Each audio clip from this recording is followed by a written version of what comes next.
Hello there, my name's Neil. Do you know I've got a great job, me? I'm an actor. I pretend to be other people. I bet you like pretending to be other people as well, don't you? Do you know, I've been asked to read you a little story. Now, I've looked for lots of different stories, but I couldn't find one I really wanted to read. But then I remembered I've actually written a story myself. I'd like to read it for you right now. This story is called Beth's Beavers. Now, this story was actually written for a friend of mine called Beth. She loves beavers, and I wrote this story just for her. Beth loves singing, and she loves dancing, and she loves entertaining people. But most of all, she really, really loves teaching children because she's a teacher.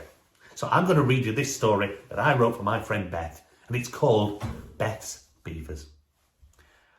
Deep in the woods and past the old oak, and if up the long winding river you swam, after a mile you'd see the beautiful smile of a beaver busy building her dam. Now this cheerful beaver is no ordinary beaver.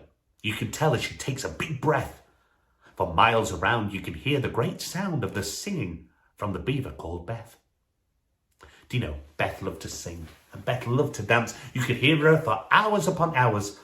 Folks came from away and showered her with praise, shouting more and throwing sunflowers. But Beth wasn't chasing the spotlight. She'd no wish to be seen as a diva. You see, here's the thing. Beth just loved to sing. And why not? She was a happy young beaver.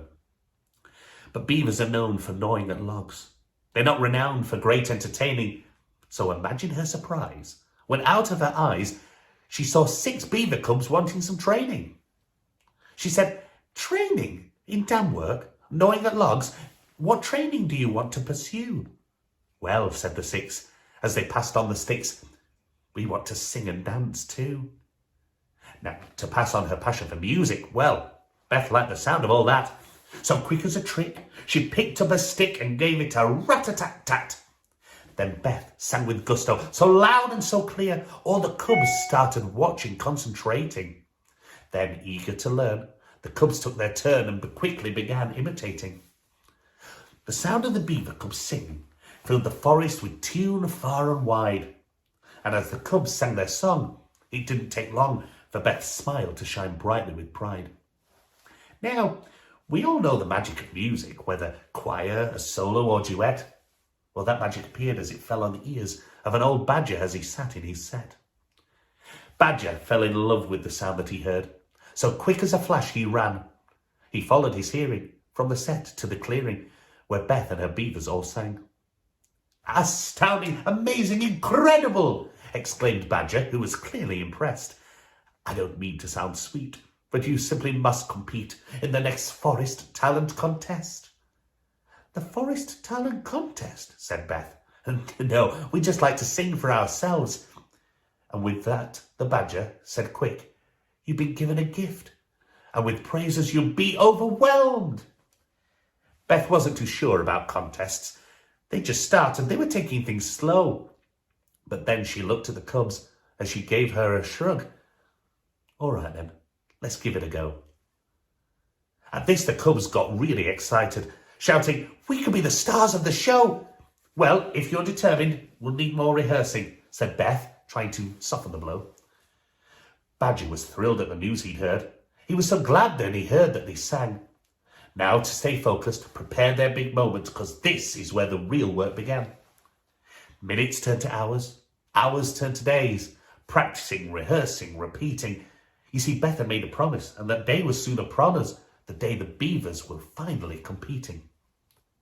The beavers entered the theatre with excitement. They were buzzing with anticipation. But the cubs overheard some chattering birds mocking the beavers' participation. "A choir of beaver cubs," laughed one of the birds. "Who'd ever have heard of such a thing? No matter how hard they competed, there's no chance they'd beat us, for it's birds that people want to hear sing." The cubs looked up at Beth with tears in their eyes. So she gave the birds a piece of her mind. "Why say something so hurtful and plain disrespectful? Would it hurt you to try and be kind?" At this, the birds cackled with laughter and flew off to watch the show from their nests. Beth winked at her choir. "Just let's see what transpires. If you go in there Give it your best. Settle down now, please, said the judge of the show, a tiny mouse in a suit proper swanky. We've been waiting an age, so please welcome to the stage the magic of Doris the donkey.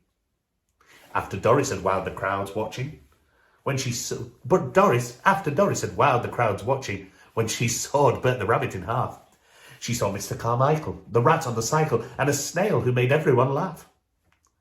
Up next were the birds, cocky as ever. Now there was a right set of divas, and the sound came announcing from the speakers announcing, "Our final act is Beth's Beavers."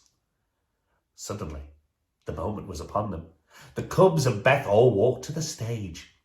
The lights felt like fire, and all eyes were on the choir like a budgie being watched in a cage. You could almost hear a pin drop as the silence through the forest rang. Beth smiled to herself, and the cubs there as well, when they opened their mouths and all sang. The sound of Beth's Beavers filled the forest with song, and the audience watched on astounded. Then that final last note passed the mouth and the throat as silence again surrounded. The silence seemed to last forever, when suddenly it broke with some claps. Then came another, and then another, and another, and cheers and applause with no gaps. The audience's reaction was incredible. Outstanding, encore, the best. The applause was so loud as it built to a crescendo. The audience was so loud, though, as it built a crescendo, then finally softened and left. The Beavers smiled from ear to ear as they left the stage higher than high. They were filled with elation at their thunderous ovation. Some say they even saw Beth start to cry.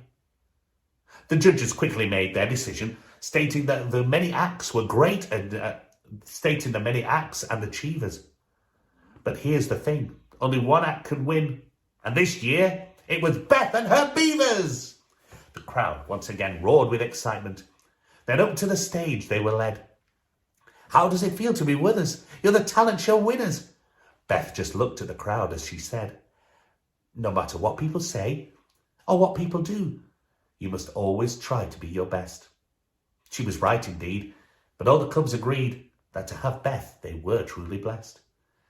So deep in the woods and past the old oak, and if up the long winding river you swim, after a mile you'll hear all the while Beth's Beavers who just love to sing.